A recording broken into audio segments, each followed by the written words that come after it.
So far I've made 5 earth vessels, and the first one was at home, where we are now in my garden, in the corner of the garden, which I've actually left to the elements. So it's still in the recess in the ground, and I'm recording whatever happens to it, the rain, the wind, etc. So that's a really interesting process. The other earth vessels have all been made in locations that have meaning for me. So I've gone back home to where I used to live in Almondsbury. I've gone to Newton Park near Locksbrook, and I've also gone further down the road here in the Mendips, and the last one was at Morganporth in Cornwall, which is a place that I love, and I made a vessel on the headland. Now, the reason for me telling you all of this is that so far, at the beginning it was fine kind of digging a recess in the environment, because I would always fill the hole back up and lift the vessel out and do that thoughtfully.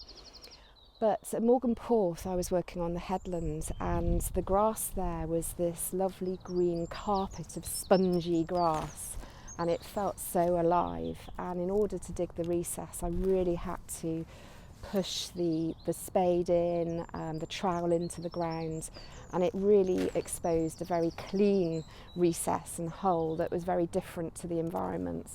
So there was an awkwardness for me, and I'm reflecting on this and thinking about, okay, so really should I be disrupting the environment that I'm working in?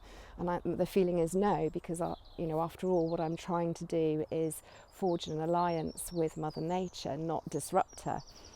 So I've come back home, and we're at the bottom of the garden this time, and I've been wandering around this morning looking for natural clefts or crevices or kind of ruptures where nature has already created a hole, maybe by an animal, or just where rocks meet earth, or maybe even where a tree has been taken out in the past.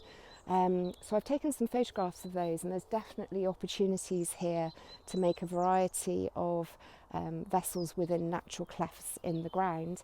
However, I've had to go with my instinct this morning, and it's kind of surprised me that I've come to our lovely blossom tree here and noticed that there's a perfect cleft within the branch formation here with some moss at the base, which isn't totally flat obviously, but would lend itself beautifully to having a vessel grow from within that cleft.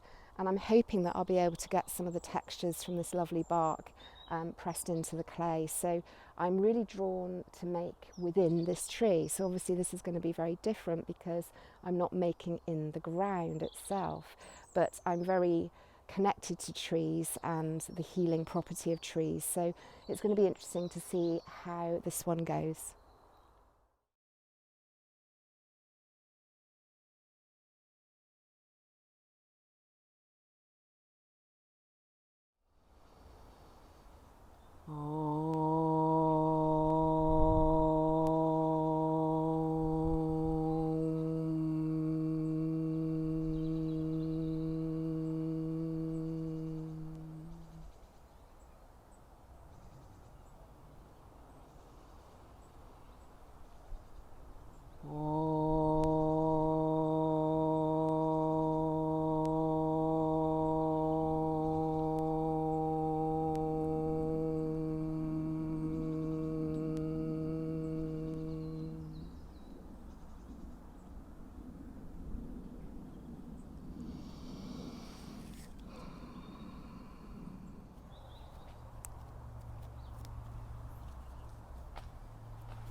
So far you will have seen me creating this vessel in the cleft in the tree, and for the first time I explicitly shared with you some energy healing at the start. So I was running energy with my own thoughts and intentions and using my voice, my breath, to chant Om, which actually does mean oneness, and that was with the intention of connecting with this beautiful blossom tree.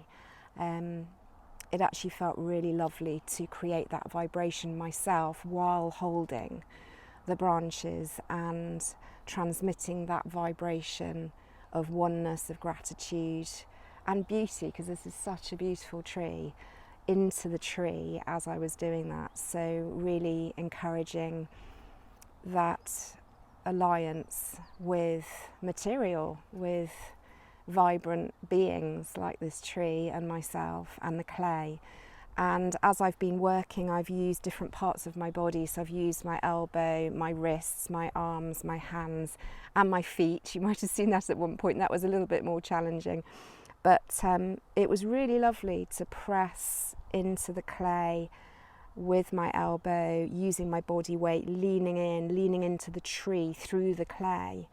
It felt really connected and intimate, actually. It felt like I was allowing myself to emotionally lean into the clay and the tree support me and kind of speak back, and hopefully some of those imprints will have left an echo on the outside of the vessel once I hopefully lift it out. So there's some really interesting shapes and formations starting to occur inside the vessel, and that is purely due to the formation of the tree trunks and the bark, and then the way that I use my hands to blend the clay, the coils together.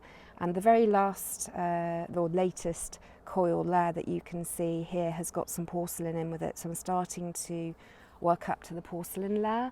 And the reason I want to use porcelain is to represent the white blossoms that we have here.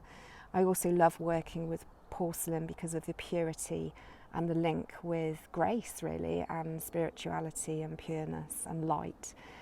So it's going to have porcelain layers building up now, and I'm going to use some water as well, and I will make a fire inside the vessel. But as you've seen maybe with my other videos, when I say fire, it doesn't come outside the rim of the vessel itself, so hopefully, you know, the tree will be fine. I'll have some water handy just in case, but that's so that the vessel can dry enough so I can hopefully lift it out, because rain is actually forecast this afternoon. So it would be nice to see what the outside of this vessel looks like when I lift it out. It would also be nice to leave this vessel, but I'm sure I'll make another one and experiment with that as well, because it actually feels part of the tree, as you can probably see here. So it's an interesting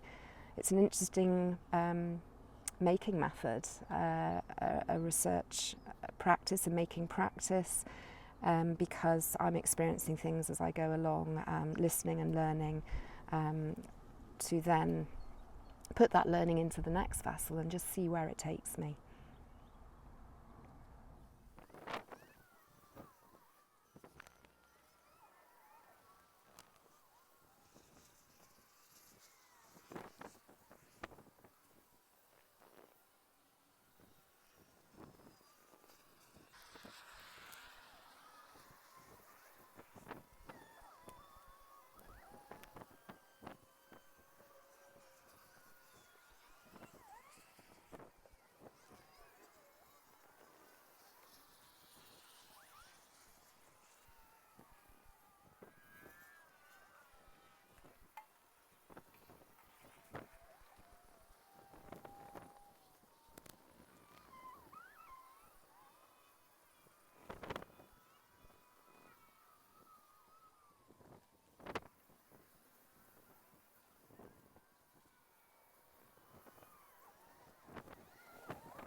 on that.